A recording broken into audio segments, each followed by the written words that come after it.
السلام عليكم ورحمة الله وبركاته. مع سلسلة بقى البحث عن بيوت الفنانين الكبار واللي هم أسروا الفن المصري. وطبعا احنا ابتديناها من بيت الفنانة الكبيرة زينات صدقي. لكن طبعا كانت في ناس كتيرة في الكومنتات بيقولوا ان مش فاهمين حاجة من الفيديو، يعني ايه التفاصيل ايه دوت وده. فقررت ان انا اطلع بقى بصوتي واشرح لكم الفيديو والمكان بالظبط.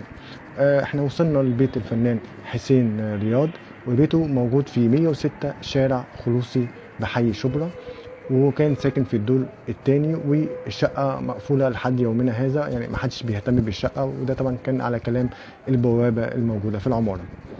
الفنان حسين رياض من مواليد القاهرة في 13 يناير من عام 1897، وتوفى في 17 يوليو من عام 1965.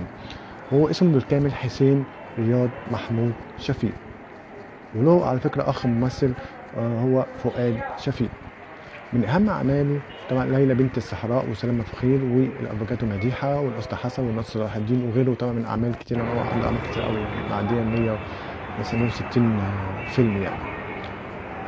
بس يعني احنا طبعا كنا في شبرا وصورنا كذا مكان لكذا فنان يعني اتولد في حي شبرا، وان شاء الله هننزل فيديوهات متتالية ان شاء الله.